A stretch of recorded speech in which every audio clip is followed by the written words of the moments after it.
Baik ya, kita mulai hari ini. Hari ini kita bahas mengenai latihan ya, latihan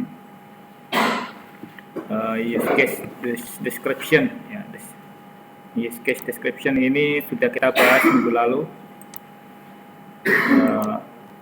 di mana minggu lalu kita bahas mengenai langkah-langkahnya ya, langkah-langkahnya. Langkah-langkah ini sudah kita bahas mulai dari membuat proses bisnis ya, step-stepnya kita berdasarkan pengalaman. Masih banyak yang sulit membuat proses bisnis ya. Itu tolong dicatat sendiri instruksi yang sudah saya sampaikan.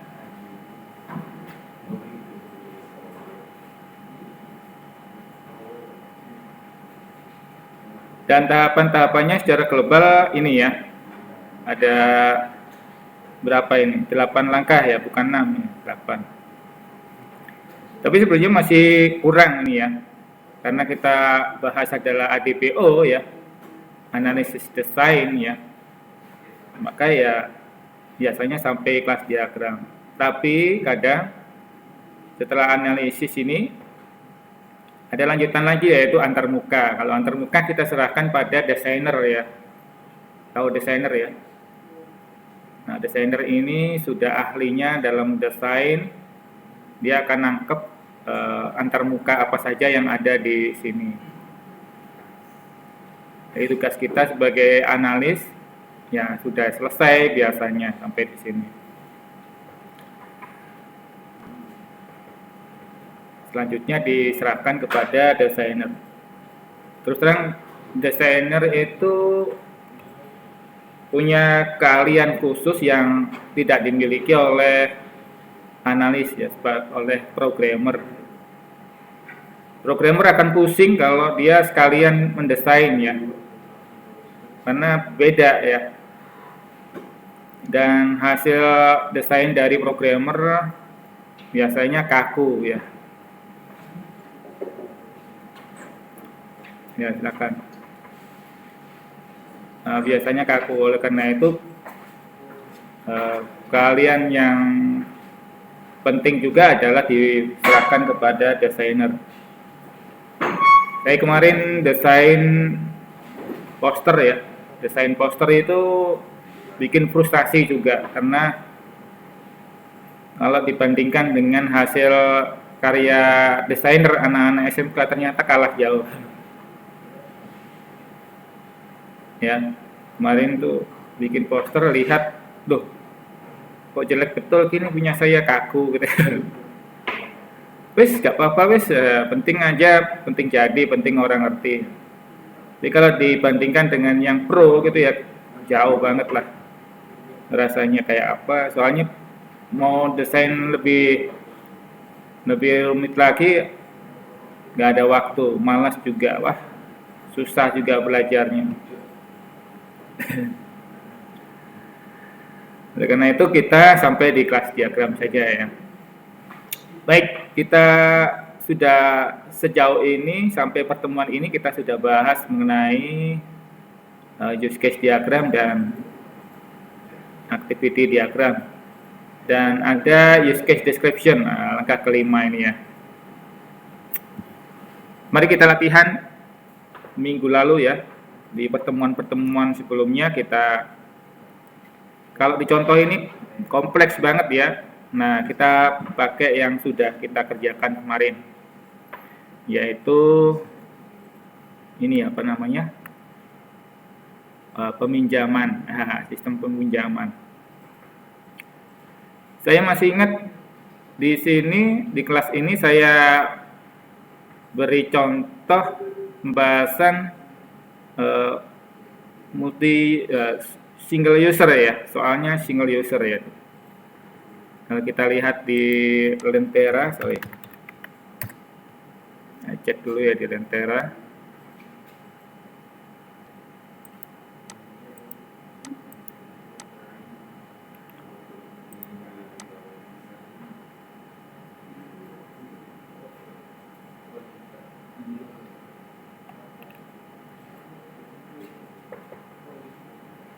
Yang mana ini? C ya?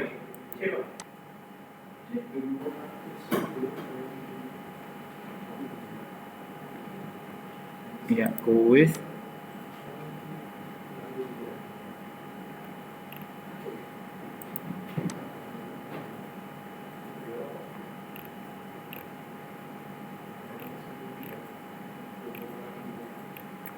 Belum ngecek ya. Misalnya ini ya.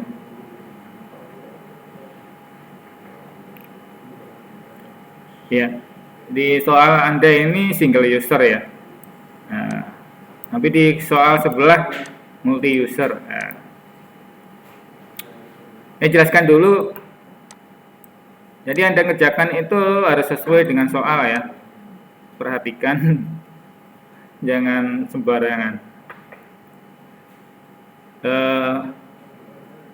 Di sini, ini single user apa multi user?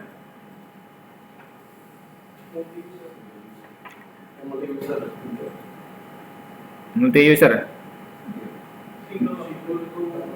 Single. Single apa multi? Single yang pakai tugasnya.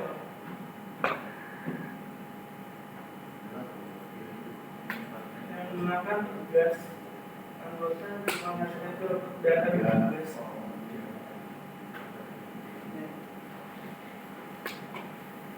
Masa sih? Single user. Anggota berinteraksi ke sistem kan dia.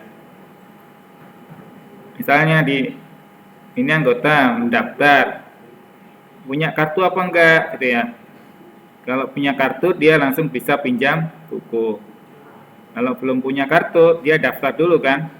Daftar dulunya kemana ini? Ke sistem kan. Berarti dia anggota ini menggunakan sistem kan. Begitu juga dengan petugas. Petugas ini setelah dia mendaftar, dia membuka sistemnya ini kan. Menerima pendaftaran, notifikasi, oh ada orang daftar, dia ngecek, terus dia yang cetakin gitu ya. Artinya apa? Petugas juga menggunakan sistem, berarti multi user. Kalau single user, anggota ada di sini, cuma dia nggak menggunakan sistem. Jalurnya begitu dia mendaftar anggota langsung aja ke petugas, bukan ke sistem. Sistemnya ini hilang. Bukan sistemnya hilang, tapi langkah yang di sini hilang. Dia lari ke sini langsung. Lengkap ya? Nah, sekarang kita lihat di sini multi user ya. Nah, beda dengan soal Anda yang single user. Oleh karena itu kita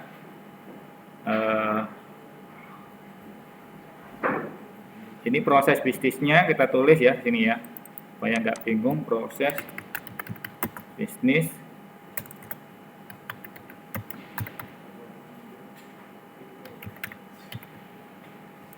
pertama. Nah itu kita buat use case-nya.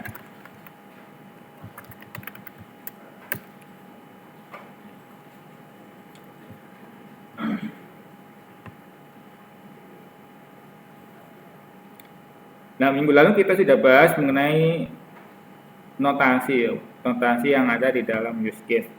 Nah, minimal kita mengenal notasi aktor ya. Kemudian asosiasi. Nah, ini asosiasi. Nggak boleh ada panah ya. Kalau ada panah berarti dia generalisasi ya. Nah, kalau generalisasi beda ya. Generalisasi itu sifatnya menurunkan. Masa aktor menurunkan ke sistem kan nggak mungkin. Nangkep nggak? Materi minggu lalu presentasi. Nangkep ya? Baik, kita buka lagi ya. Kayaknya nggak baca sampai. Kita lihat lagi materi kuliah.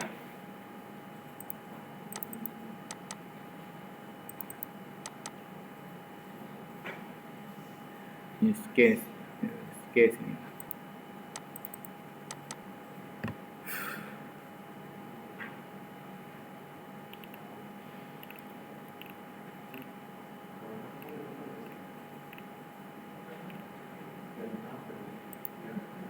Ya, ini ya. Jenis relasi ya. Kita lihat di sini jenis relasi ini minggu lalu sudah saya bahas di kelas sebelumnya. Nah, ini tidak disarankan menggunakan generalisasi. Generalisasi itu apa ya? Panah ini generalisasi. Jadi generalisasi ada include, ada extend. Kalau generalisasi itu ada hubungan anak mewarisi sifat metode dari induk. Ya, anak mewarisi sifat metode dari induk. Contohnya adalah ini pelanggan, ini induk, ini anak. Ya. Anaknya mesti orang ya, aktor ya. Kalau ini aktor, anaknya mesti aktor. Kalau use case, anaknya mesti use case. Masa aktor anaknya use case? Gak mungkin kan? Nangkep gak? Oleh karena itu, dia menggunakan generalisasi. Generalisasi itu pakai tanda panah. Arahnya dari anak ke induk. Panahnya ini ya. Anak ke induk. Generalisasi itu apa sih? Ini loh. Anak mewarisi sifat metode dari induk. Hubungan antara induk dengan anak. Nangkep gak? Nangkep dah. Jadi kalau kalau induknya itu orang, aktor, berarti anaknya juga aktor. Masa anaknya sistem kan? Anda bertelur menjadi punya anak komputer enggak kan? Nah, enggak mungkin. Oleh karena itu, ini ya contohnya. Jadi kalau use case, nah ini use case, ini generalisasi kan. Nah, generalisasi itu mesti ada panahnya sini. Ya. Ini anak, ini induk. Jika dengan include, ya include arahnya ke induk. Beda dengan extend, arahnya ke balikannya. Nah, itu juga dengan gambar ini ya. Oleh karena itu di contoh ini, ya, di contoh ini kita bahasan ini, nggak mungkin kan dia pakai panah. Kenapa? Karena nggak mungkin aktor punya anak sistem. Nangkep gak? Nangkep ya? Nah, karena itu gambarnya cuma asosiasi gini aja, lurus, nggak pakai panah. Baik, berikutnya adalah kita buat use case description-nya. Use case description itu kayak apa? Nah, kayak ini ya. Minggu lalu kita sudah bahas langkah-langkahnya ini ya. Ini menjelaskan apa ini? Ini menjelaskan interaksi antara aktor dengan use case. Ya. Yang ditulis pertama adalah use case name-nya ini. Ya. Terus siapa yang buat, tanggal kapan. Ya, terus kemudian deskripsinya ini. Use case ini ngapain dia? Oh, use case ini adalah memungkinkan aktor mendaftar pada sistem. Ya, mendaftar lebih dulu pada sistem. Dengan cara memasukkan nama lengkap, ya, akun, email, dan seterusnya. Primary aktornya ini, dan seterusnya. Nah, sekarang mari kita buat contoh ini, soal ini, ya. Nah, soal ini. Sekarang kita buat dulu yang mana dulu? Anggota. Oke. Anggota kan berinteraksi ke sistem ini. Nah, kita buat dulu use case description. Ini ya. Mari kita buatnya pakai apa? Pakai Excel boleh, pakai Microsoft Word juga boleh. Kita pakai ini ya. Nah, kita copy draftnya ini, terus kita tempel di Microsoft Word. Nah.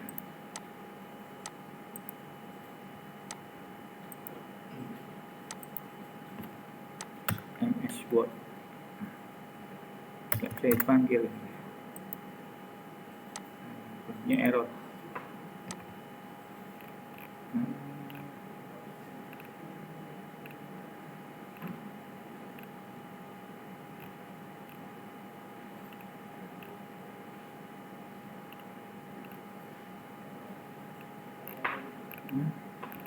Nggak ada ya.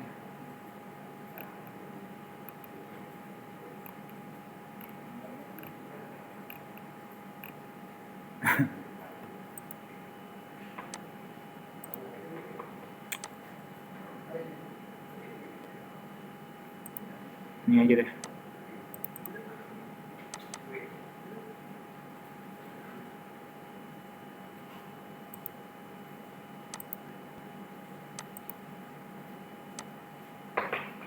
Nah.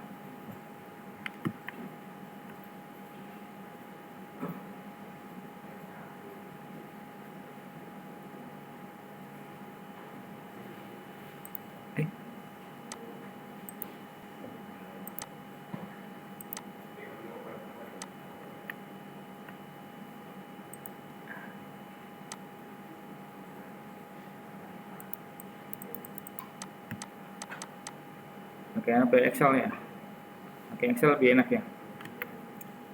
Kita buat ini ya. Kita tempel di sini. Nah, ini ya. Nah, kodenya ini kita ganti ya.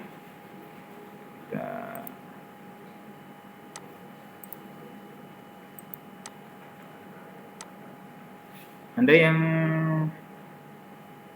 ingin ikut di di mana itu?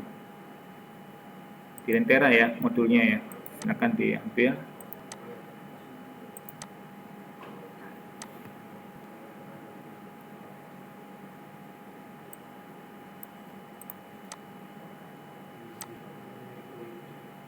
Ya.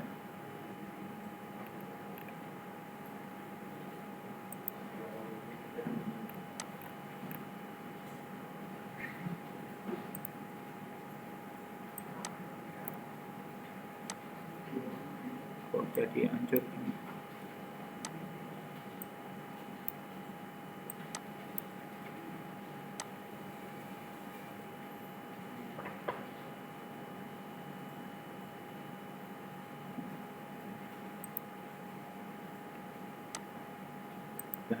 Sekarang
ini kurang terbiasa ini pakai. Nggak enak.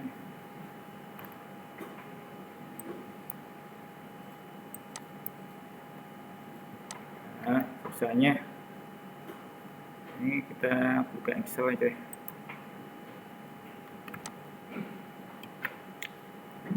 Excel. Ini Excel.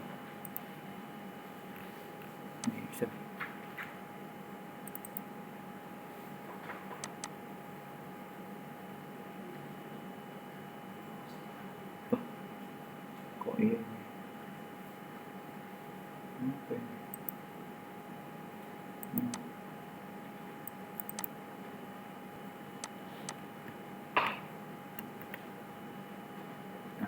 aja kan.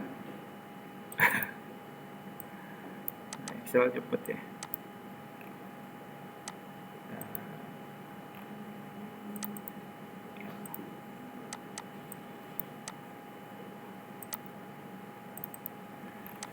Baik, kita mulai. Sekarang kita isi daftarnya. Oke.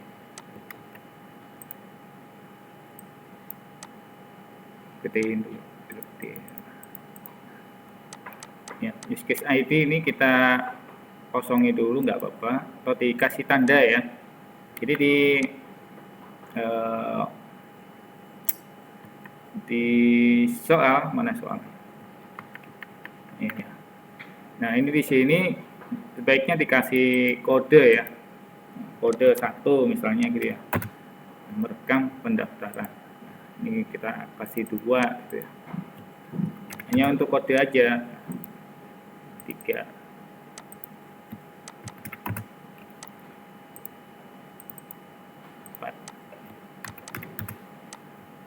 Ya. Nah, kita ambil 1 ini ya. Berarti kita tulis di sini kodenya use case 1 misalnya. Nah, gitu ya. Mana satunya? Hilang sini ya. Kita ke sini semua. Oke. Terus use case name-nya kita ambil dari sini. Nih, merekam pendaftaran. Nah, merekam pendaftaran. Jadi ini kita merekam pendaftaran. Ini bentar kita hapus saja, gak apa-apa ini. Hapus dulu, saya nggak bingung gitu ya.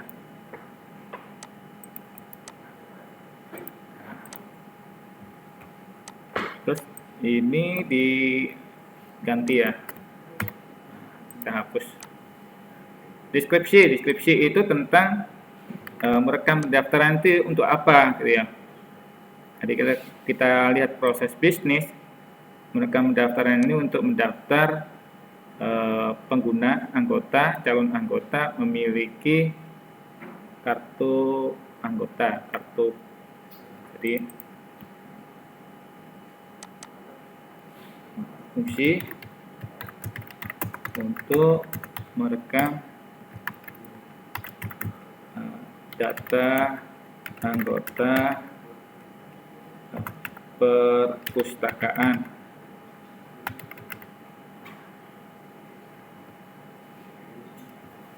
agar dapat dicetak kartu anggota. Ya. Primary actor di sini, primary actornya adalah ini ya. Primary aktornya misalnya kita melihat dari anggota dulu ini yang merekam pendaftaran. Tapi di sini primary anggota. Sekunderinya adalah petugas gitu ya. Sekunderinya petugas. Include use case. Ada use case include-nya enggak ada ya. Sementara kita kosongi. Extend use case enggak ada. Kosong ya. Precondition itu sebelum mendaftar ini apa yang perlu disiapkan, email kah gitu ya. Nah, oleh karena itu kita sebutkan di sini preconditionnya apa, yaitu anggota atau calon anggota, boleh juga misalnya calon anggota harus memiliki akun email untuk verifikasi data. Selain itu juga misalnya harus punya NIM, misalnya NIM kan perpustakaan ya, kampus, dia harus mahasiswa gitu ya. NIM atau kalau orang umum gimana? Boleh nggak? Boleh sih. Ya, ternyata orang umum juga boleh. Berarti pakai NIK ya, KTP. NIK KTP. Ya, boleh ya. Nah, sekalanya mahasiswa belum punya KTP, oke. Nah, ini untuk umum atau umum. Jadi di sini Anda tulis ini ya, NIM untuk mahasiswa atau NIK KTP untuk umum, misalnya gitu ya. Wes, cukup itu aja 2 syarat. Nah, pertama dia punya email atau WhatsApp misalnya, silakan aja. Anda kan desainer analisnya ya. Anda analisnya silakan aja merancang. Kalau itu memang dibutuhkan semuanya ya, syarat-syaratnya. Kemudian post condition gimana setelah kita mendaftar ya, setelah ini mendaftar apa yang dia dapat gitu ya, dapat di sini ya. Yang didapat adalah misalnya menerima verifikasi lewat verifikasi pendaftaran lewat email gitu misalnya ya. Bayar nggak? Nah, nggak tahu Anda mau bayar nggak? Disesuaikan dengan kebijakan setempat. Misalnya di kampus itu harus bayar. Tulis saja di situ harus bayar. Nah, bayar ya. Kalau enggak ya enggak gitu ya. Jadi sesuaikan dengan prosedur yang ada di tempat itu ya. Anda nggak boleh ngarang sendiri ya. Kemudian main flow itu berarti proses bisnis yang sudah pernah kita buat sebelumnya, tapi kita buat lagi main flow-nya ini. Anggota merekam itu main flow-nya seperti apa. Nah, kita tulis di sini. Pertama ya, langkah-langkahnya adalah kita sama seperti sebelumnya ya. Sama seperti sebelumnya menggunakan SPO ya. Yang mana sebelumnya Pak? Ini. Nah, ini ya. Nah, Anda buat tentukan aktor dan sistem saja. Nah, gunakan kalimat tunggal SPO, subjek, predikat, objek gitu ya.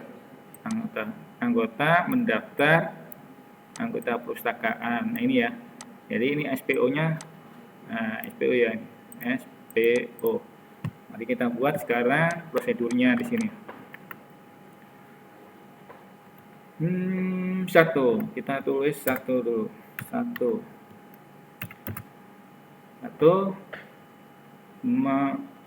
ngapain dia?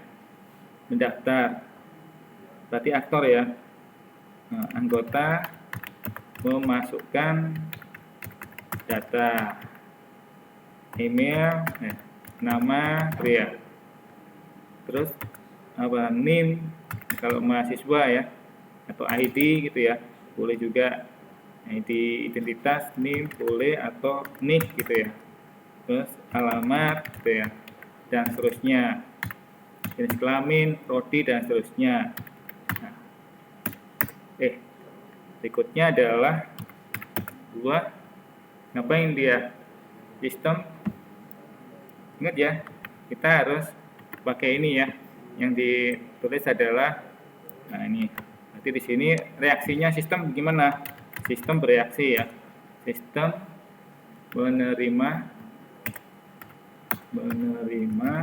masukan data.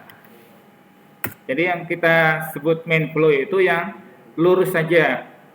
Jadi nggak ada masalah di situ ya. 3 adalah ngapain dia? Setelah masuk sistem menerima, sistem menginformasikan, memberi notifikasi data tersimpan. Nah, sistem meneruskan memberi notifikasi data tersimpan kepada siapa? Tulis saja ya. Kepada siapa misalnya? Karena ada 2 ya. Kepada anggota. Misalnya gitu. Tapi juga dia memberi notifikasi kepada petugas. Nah, boleh juga tulis ini, dan petugas. Nah, ya. keempat adalah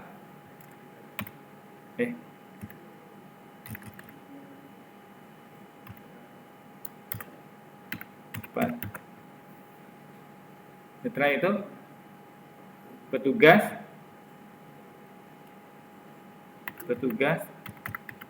mencetak kartu anggota. Ini enggak?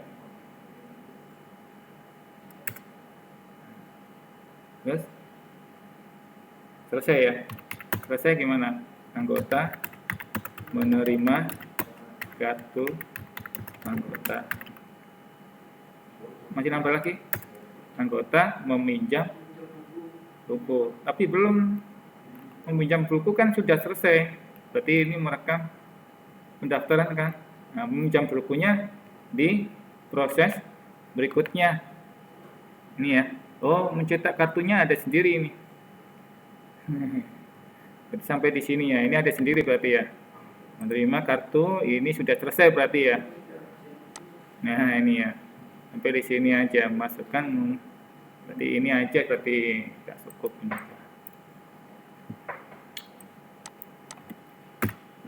Nah, sekarang alternatif loss. Alternatif loss itu jika gagal gitu ya. Ini enggak? Jika gagal. Gagalnya gimana? Gagalnya ada di mana ini? Datanya sudah ada, Pak. Ya, kalau datanya sudah ada di sini ya mungkin. Sistem gagal itu biasanya ada di sistem ya, bukan di anggota ya. Kalaupun anggota nggak punya email, dia kan harus bikin dulu kan ya. Nggak punya email atau nggak punya KTP misalnya, nggak punya identitas, maka dia ngurus dulu kan. Biar aja dia nggak dimasukkan di sini. Maka yang kita sebut alternatif clause itu biasanya bercerita tentang sistem, ya bukan aktor. Nangkep gak ya? Nangkep ya? Jadi yang kita sebut alternatif clause itu biasanya kalau sistemnya itu gagalnya kayak apa di sini? Nah, bentuk gagalnya seperti apa? Mari kita tulis nih. 2, ya, misalnya gitu ya. Sistem gagal menerima. Sistem gagal menerima data. Gagalnya kenapa? Nah, tulis di sini 2A. Gagalnya kenapa?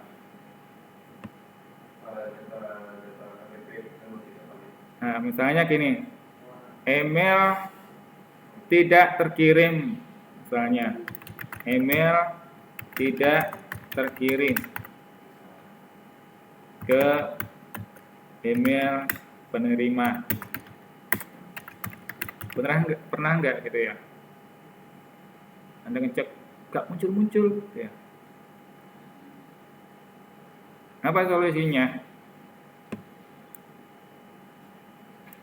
Berarti sistem jangan lupa ya, nulisnya jangan begini ya. Sistem gagal mengirim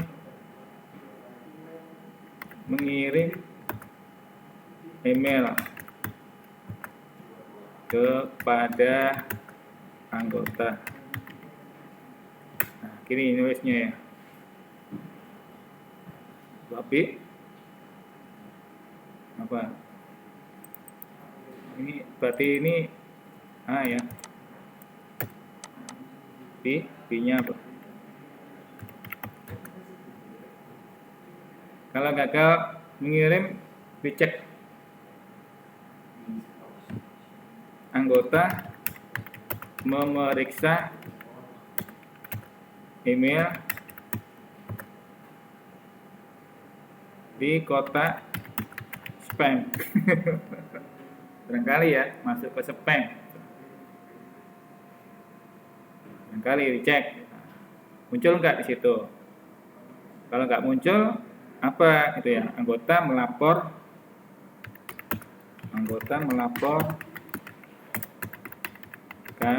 ke petugas. Nah, belum muncul Pak, dicek lagi, salah ketik email Pak ya. Nah, kalau salah ketik email gimana? bisa daftar ulang nggak? Nah, gitu ya. Bisa daftar ulang nggak? Dan seterusnya. Jika itu gagal ya, gagalnya seperti apa? Itu tulis di situ langkah-langkah solusinya ya. Gagalnya dan solusinya. Kan panjang, bisa jadi panjang kan? Itu tergantung kita loh desainnya ya. Begitu juga dengan nomor 3, sistem memberi notifikasi. Kok gak muncul-muncul notifnya ya, gitu ya. Dicek lagi gitu ya. Dicek lagi notifnya kenapa ini kok gak muncul. Nah, bisa jadi. Nah, itu semua adalah alternatif flows ya. Bisa Anda tulis lagi di situ ya. Nomor 3, 3A. Sistem gagal misalnya. Sistem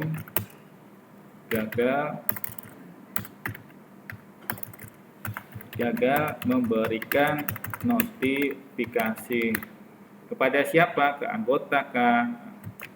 Kepada anggota. Dicek lagi, oh notifikasinya muncul di mana ini? Di spam kah? Di anu lagi kah? Nah, kalau berkali-kali muncul di spam, berarti Anda harus set bahwasanya itu bukan spam gitu kan. Kalau itu ada di SMPT-nya di server Anda, berarti Anda harus buka SMPT-nya.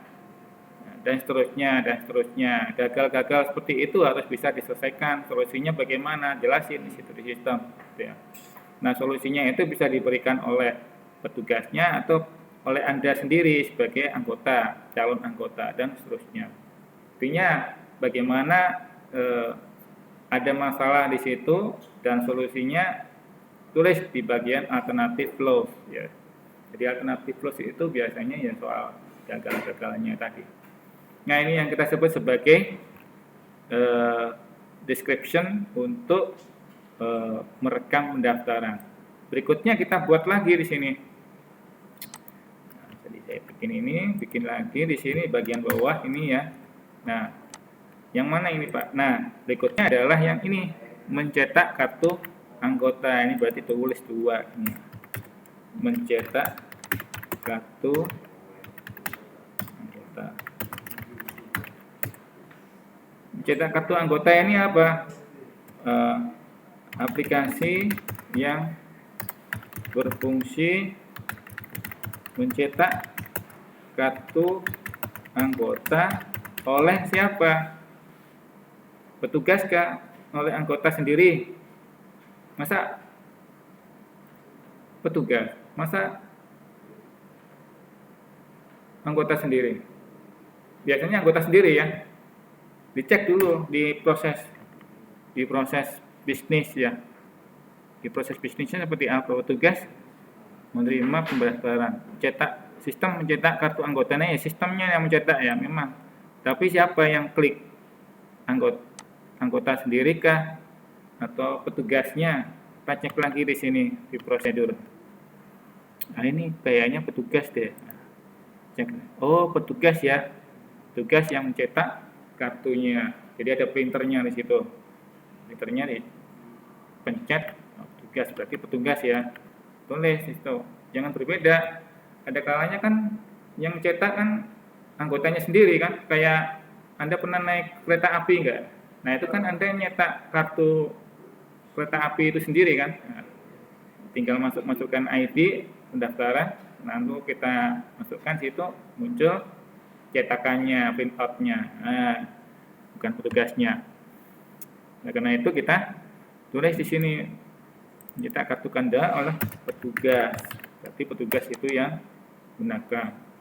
Primary aktornya siapa? Anggota. Petugas. Sekunderinya petugas. Include-nya nggak ada, kosong. Precondition apa? Precondition sebelum kondisi mencetak itu berarti anggota telah mendaftar. Lengkap di form pendaftaran, di aplikasi pendaftaran, dan sudah diperiksa petugas. Gitu ya, valid kan? Ya, petugas tinggal pencet saja. Post condition berarti setelah dapat kartu anggota, ngapain dia? Setelah dapat kartu anggota, ngapain dia? Post conditionnya, ya, anggota menerima kartu anggota. Ini kan. Nah, tahap-tahapannya bagaimana? Tulis di sini tahap pertama apa? Itu tahap kedua apa?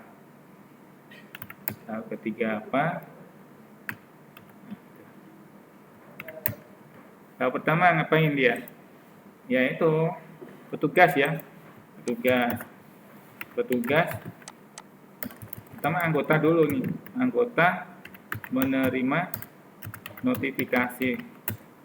Notifikasi yang pertama tadi ya. Notifikasi pendaftaran.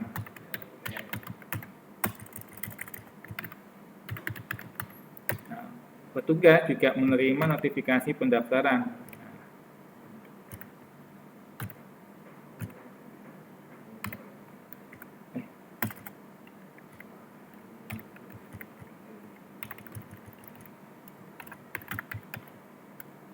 Petugas lewat sistem ya.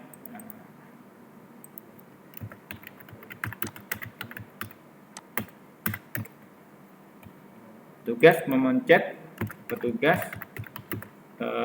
mencetak atau pencet tombol cetak, memencet tombol cetak kartu anggota. Selesai gitu ya. Kalau Anda tulis selesai boleh juga nih, selesai. Apa? Selesai. Nah, selama ini kalau ada gagal gimana? Tulis lagi di sini. Gagal itu adalah ada di sistem ya. Nah, ada di sistem. Solusinya bagaimana di sini? Sistem gagal mencetak pendaftaran. Gagalnya kenapa? Gagal mencetak pendaftaran. Nomor berapa itu? Nomor 3 ya. Mencet. Berarti ini 3. Kita tulis di sini 3.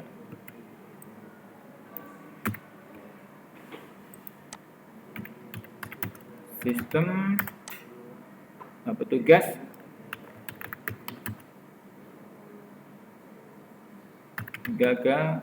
petugas harusnya sistem ya di atas ya, boleh. Petugas memencet tombol cetak kartu tapi gagal. Gagalnya kenapa? Tulis di sini gagalnya gagal karena sistem gagal cetak kartu. Karena apa? Karena printernya nggak connect. Cartridge-nya habis misalnya, kertasnya habis, mati lampu, macam-macam kan, banyak. Nah, solusinya apa di situ? Tulis ya, solusinya apa? Pak, mati lampu masuk juga kah Pak? Bisa jadi. Nah, bagaimana lo? Colokannya kan bisa jadi printernya beda dengan colokan printer komputernya. Nah, bagaimana solusinya itu semua? Tulis. Nah, itu ya. Ada tulis sendiri. Nangkep gak ya? Nangkep ya? Jadi kadang kalau kita mau cetak itu di situ ada warningnya ya. Di aplikasinya itu cuma printermu nggak nyala, printermu cartridge-nya habis, printermu begini dan seterusnya kan muncul di notifikasi di aplikasi. Nah, itulah dia membaca apa yang terjadi di situ, kesalahan-kesalahannya. Oleh karena itu kesalahan-kesalahan itu harus ditulis semua. Menurut desainmu apa? Tulis semuanya. Sehingga kita bisa menentukan langkah-langkah alternatif ya, membuat aplikasi ya, lengkap gitu ya. Bayangin kalau tidak ada notifikasi kesalahan, apa yang terjadi? Orang bingung, ini kenapa ya? Akhirnya komputernya ditabuk-tabuk ya, pak. Apa ini gitu, gak muncul. Padahal ada salah satu colokan yang belum belum nyolok gitu ya, atau kabelnya putus gitu ya. Kok putus Pak? Loh, bisa jadi. Saya pernah baikin radio ya, itu orangnya bingung gitu. Pak, kok nggak nyala ya? Udah dicolok kok listriknya nggak nyala ya? Begitu saya tes, nggak nyala memang. Setelah saya lihat-lihat, masa nggak nyala gini? Harusnya bunyi-bunyi ya, drek gitu, tapi nggak sama sekali. Setelah saya telusuri, oh kabelnya ini patah karena patah di dalam. Oh ya, patah di dalam. Jadi ya itu patah di dalam tadi karena dipepetin tembok biasanya itu terjadi. Ya jelas radionya nggak nyala gitu ya, karena kabelnya patah di dalam. Nah itu salah satu cara ya. Nah setelah itu gimana ini? Berikutnya Anda buat lagi di sini ya, bawah. Anda buat lagi di bawah. Yang mana itu? Ya ini untuk use case apa description untuk yang dari user ya, dari pengguna. Ketiga ya. Ketiga kita buat lagi yang mana? Yang ini juga use case ini ya. Nah ini mana ketiga? Oh sudah selesai ya. Kalau anggota berarti sudah selesai. Contoh ini ya. Nah, bisa jadi ini ya, dia juga merekam peminjaman, tapi ini dilakukan oleh petugas misalnya. Nah, itu semua adalah berdasarkan proses bisnis ini ya. Nah, jadi kalau sesuai proses bisnis sampai di sini saja meminjam buku itu dia langsung ke petugas, tidak lagi menggunakan aplikasi ya. Nah, di sini contohnya begitu. Andai kata di desain Anda dia meminjam buku itu lewat ini semua sendiri gitu ya. Boleh-boleh saja. Itu kan tergantung Anda sendiri, masing-masing orang ya. Oleh karena itu kalau desain itu mesti ya kita coba lagi besok ya ujiannya kayak apa. Apakah sama apa enggak gitu ya. Biasanya kalau tiap-tiap mahasiswa punya pikiran sendiri, punya desain sendiri, punya sudut pandang sendiri. Oleh karena itu bisa jadi ya prosedur yang Anda buat bisa jadi tiap-tiap orang berbeda. Kalau sama bisa jadi contekan. Nangkep ya? Nangkep kan? Nah, begitu juga dengan ini meminjam buku dia lari ke peminjam. Nah, oleh karena itu di sini dia nggak berinteraksi ke meminjam buku karena dia serahkan ke petugas gitu ya. Tugas sesuai dengan proses bisnis ini ya.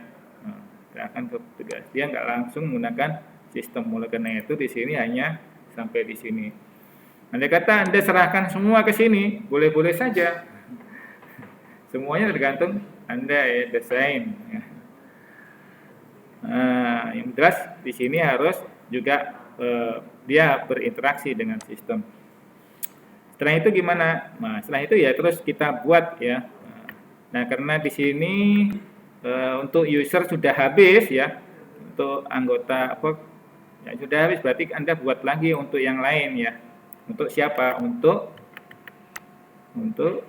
petugas. Tugasnya gimana loh? Nah, ini dijelaskan lagi menggunakan description lagi gitu ya. Jadi Anda mulai satu lagi tapi apa? Dari petugas ya. Merekam pendaftaran. Tulis sini merekam pendaftaran.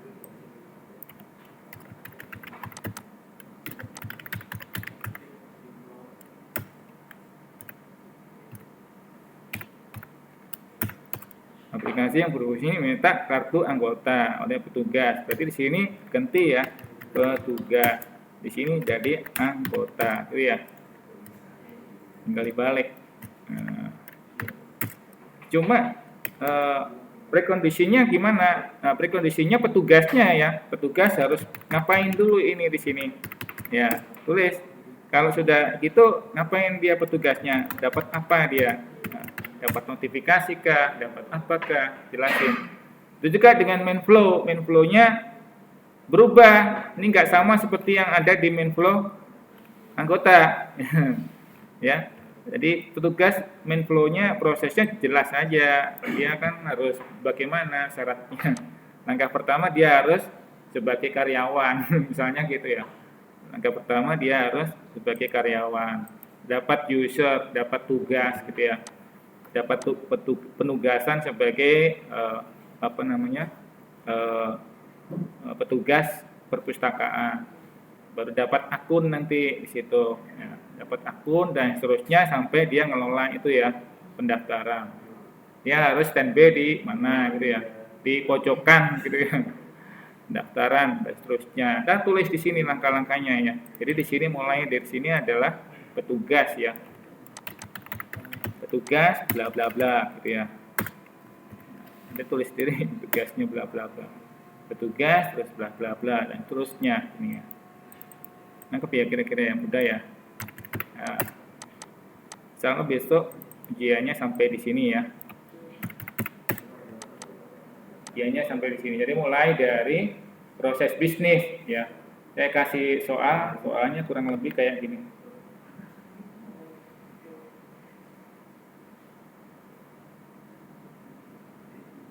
Soalnya kurang lebih kayak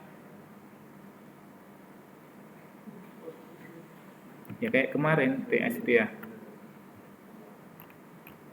Nah ya.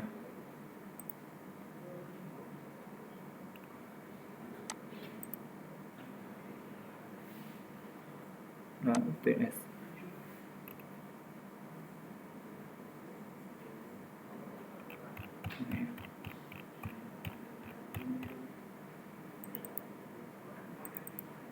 Nah, soalnya kurang lebih kayak gini. Anda buat apanya dulu ini? Proses bisnisnya dulu. Sudah tahu caranya kan?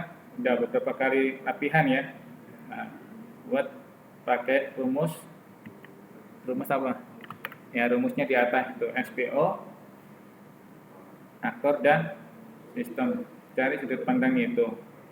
Lalu buat turut-turutannya begini. Ya. Tangkap ya. Mungkin itu saja kuliah hari ini. Mudah-mudahan minggu depan bisa dikerjakan. Barangkali ada yang ditanyakan, Mas?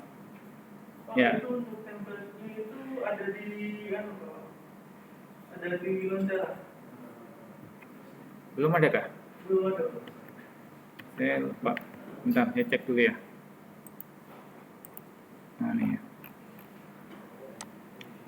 Ya, nanti kalau belum ada saya upload ya. Maaf. Nah, kelewatan. Ini tes membuat. Ini pertemuan berapa? Oh, yang 6 belum ya? Oh iya. Belum ya, nanti kita upload deh. Belum ada. Ya, nanti kita upload deh. Soal. Ini tadi di classroom belum ada juga.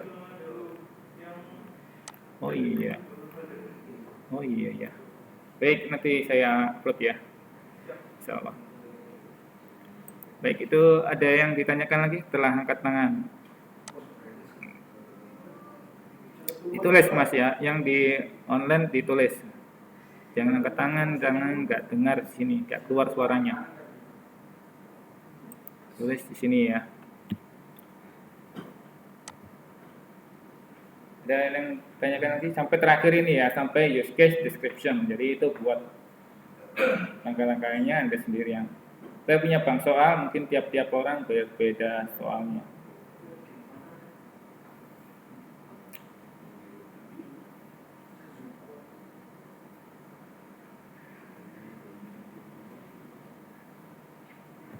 Jangan lupa langkah-langkahnya tadi seperti yang sudah dipresentasikan di sini ya. Nah ini ya, ini mungkin juga akan saya sampaikan. Ya, ini langkah-langkahnya. Kita masuk sampai langkah kelima ya. Langkah kelima.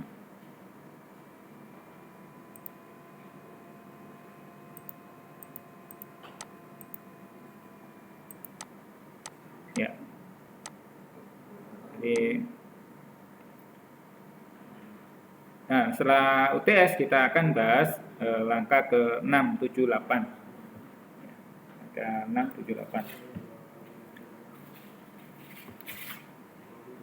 Nah, sampai kelas diagram. Kemudian Sebenarnya sampai di kelas diagram itu kita implementasi ke program ya, ke program. Nah, programnya kan banyak ini ya. Kalau kita sudah bikin kelas diagram misalnya, kita pakai program apa, bahasa pemrograman apa, gitu. Mau Python kah, mau Java kah, mau PHP kah, mau pakai framework kah, saya rasa bisa ya, itu bisa diimplementasikan semuanya. Nah itu berorientasi objek, penting dia ya berorientasi objek tadi ya. Kita terapkan di PHP misalnya, PHP kan bisa berorientasi objek, bisa struktural, bisa lebih luas gitu ya, lebih luas, fleksibel, lebih fleksibel. Nah, itu juga bisa juga. Nanti kalau waktunya cukup ya mungkin kita akan coba masuk ke sana ya. Di akhir-akhir kuliah, di menjelang ujian akhir semester, kita akan berikan tugas project ya. Project membuat dokumen SKPL. Ya, dokumen SKPL tapi isinya adalah berorientasi objek. Ini ya, DBO ini ya. Jadi kita gali dulu datanya, terus kita buat proses bisnisnya, baru kita susun. Jadi dokumennya tebal nanti bisa jadi ya. Nah, itu masing-masing satu kelompok 4 orang. Nah, project. Nah, jadi hasilnya adalah berupa dokumen SKPL. SKPL itu apa? Spesifikasi kebutuhan perangkat lunak ya, atau Software Requirement Specification, SRS gitu ya. Itu di RPL kita sudah pernah bahas, tapi kita ngambil contoh kan ya. Nah, bahasnya ngambil contoh yang sudah ada. Kali ini Anda bikin sendiri. Nah, kali ini bikin sendiri 4 masing-masing 4 orang. Nah, ini harapannya kalau Anda skripsi bisa lah gitu ya membuat laporan gitu ya. Nah, itu saya sering ayel-ayelan berdebat dengan mahasiswa. Susah banget tuh mahasiswanya diajarin. Tapi ya maunya sendiri kadang, jadi laporannya kadang ya hancur-hancuran gitu ya. Laporannya hancur-hancuran.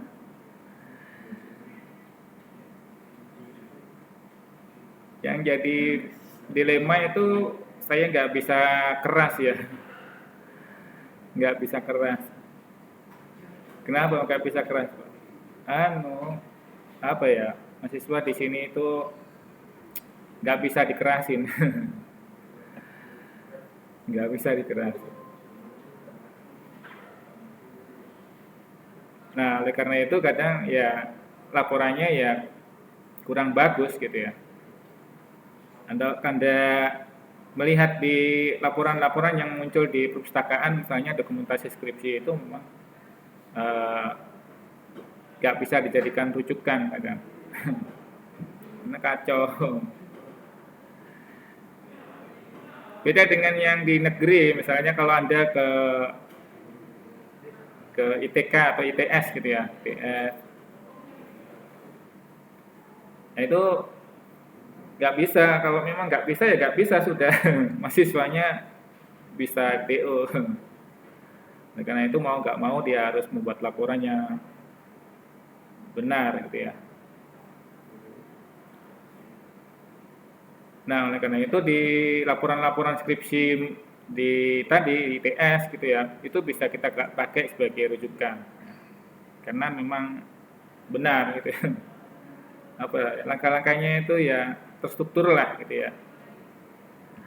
Jadi itu yang biasa kita sampaikan ke mahasiswa agar menggunakan rujukan-rujukan yang dilihat dari itu tadi. Ya. Nah, itu saya akui ya, saya akui. Kalau di sini memang kurang. Ya, lebih banyak cincainya. Baik, itu saja ya dari saya ya. Ada yang ditanyakan, Mas? Tidak ada ya, cukup ya. Nah, mudah-mudahan ini bermanfaat. Mudah-mudahan ke depan kita bisa UTS. Semoga lancar semuanya. Sampai ketemu. Assalamualaikum warahmatullahi wabarakatuh. Selamat pagi.